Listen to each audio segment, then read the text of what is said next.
Come on the other side. Yeah, this side. Get out and give her a hug. Let me. I want to today. Hi, baby. You having a good day? Yeah. You having a good day? Yeah. For real?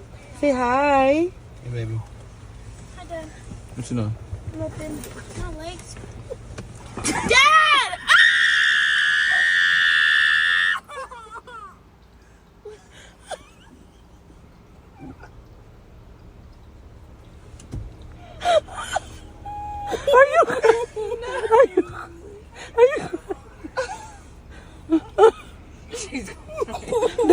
Man, why are you crying? It's gonna go back.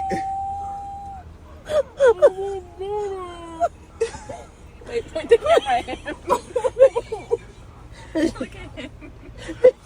Bro. Why'd you do that? You look like Mr. Clean.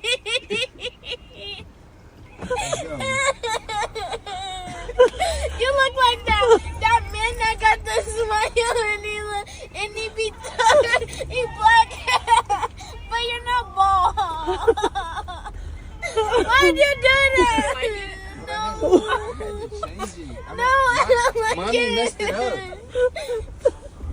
I don't like it. I don't like it either. Wait, But it's gonna work right now. she made my stomach hurt. Wait, can she come on the other side? Shalom. First and foremost, I want to give all praise, honor, and glory to Yahweh, Bahashem, Yahweh Shah, Bahashem, Kodash. Double honors and salutations to the apostles and elders of Great Millstone. Much respect to you brothers out on the highways and byways, pushing this truth with fear and sincerity. Shalom to the whole flood light. This is your brother Chalakar of GMS Northwest, coming back at you with another video. Let's be quick. You know, you saw from the beginning, little girl, being distraught over her father's cutting his beard off his face, to the point where she's crying. She's very upset. She don't know what to think. She don't know if to laugh or cry or be happy or be sad. She don't know. But you can tell that it really bothered her. And this is just a little kid. This is just a young Eve, and she don't know much. She just know that's, in her spirit, it doesn't sit right. And we men of the Lord, we supposed to, have a beard on our face.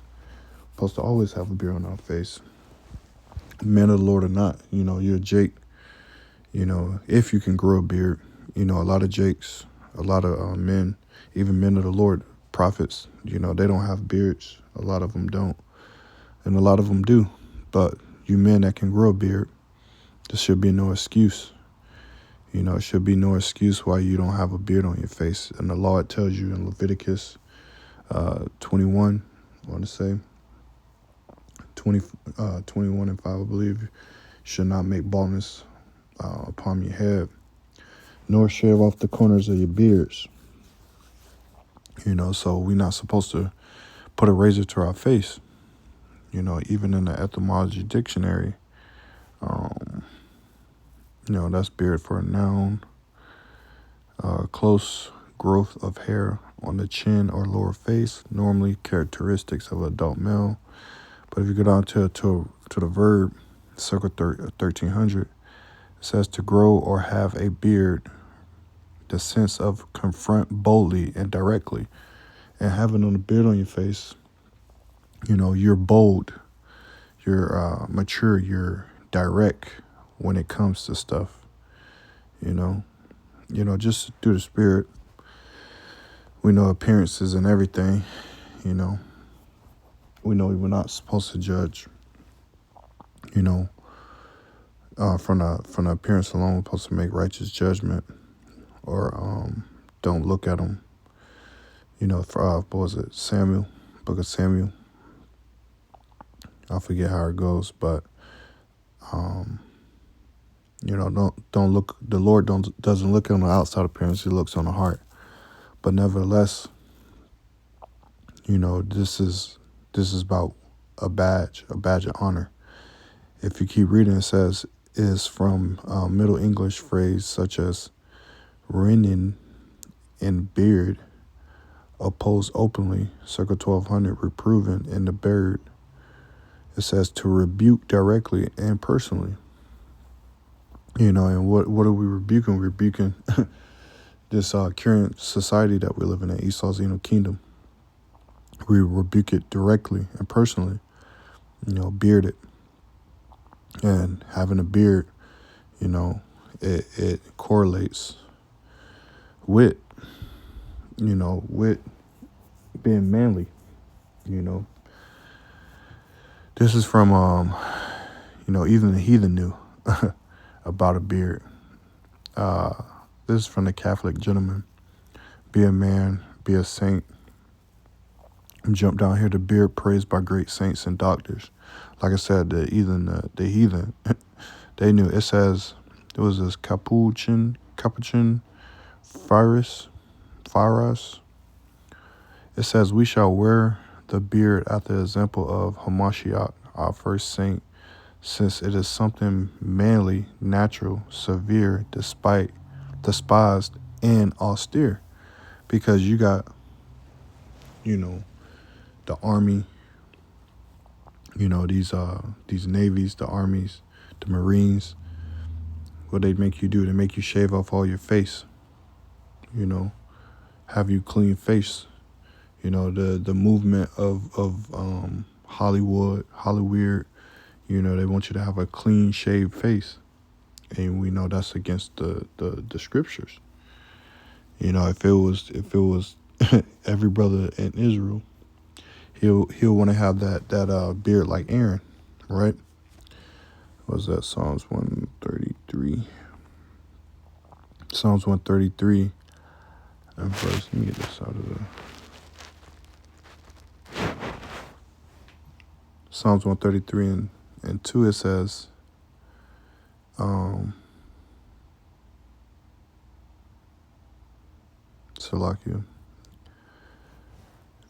Psalms 133 and 2, it is like the precious. Here, let me read one.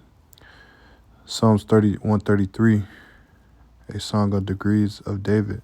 Behold, how good and how pleasant it is for brethren to dwell together in unity. It is like the precious ointment upon the head that ran down upon the beard, even Aaron's beard that went down to the skirts of his garments. You know, so Aaron's beard, it went all the way down to the flow. You know, he had a lot of oil in it too. But, you know, we desire to have that, you know. Abaratazah in the kingdom, we get our desires. Lord say he'll give you everything that your heart wanted, right? So I would like a nice full long beard because that's what you want. That's what the Lord, you know, created you in his image, right? I'm talking to you Israelites at the end of the day, you know. Going back to this little thing.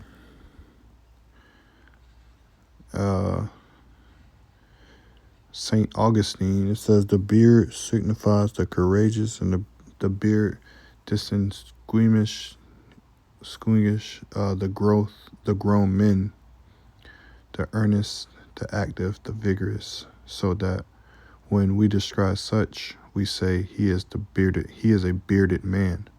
And look, they had it, Psalms 133. I don't know where that 6 comes from.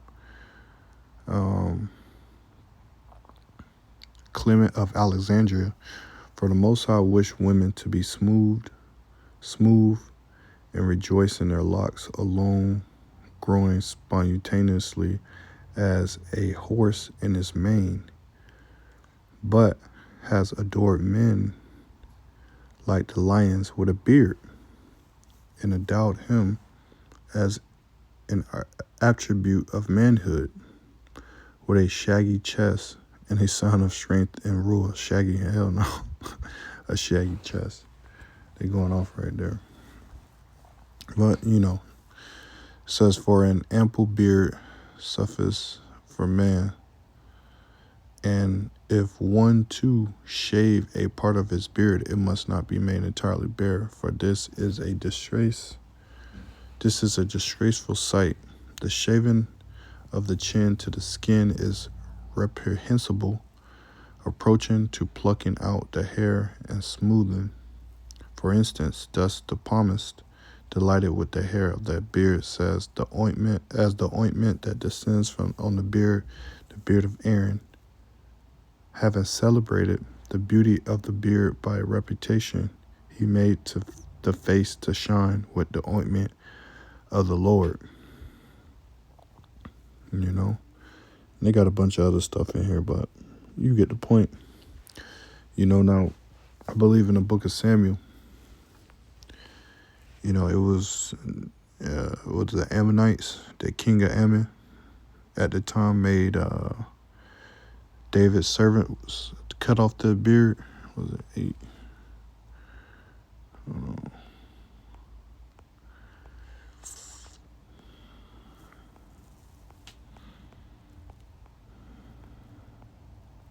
Bear with me.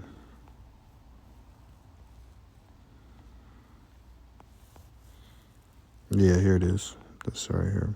I'm going to start at the top. 2 Samuel 10 and verse 1. And it came to pass after this that the king of the children of Ammon died, and Hanun his son reigned in his stead.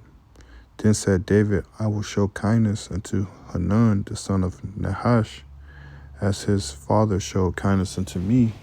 And David sent to comfort him by the hand of his servants for his father. And David's servants came into the land of the children of Ammon. And the prince of the children of Ammon said unto Hanun, Dear Lord, thinkest thou that David do honor thy father, that he has sent comforters unto thee? Have not David rather sent his servants unto thee to search the city and to spy it out and to overthrow it? So David sent these servants to show kindness, but the king of Ammon, the son, said, nah, they came to spy it out so they can overthrow it.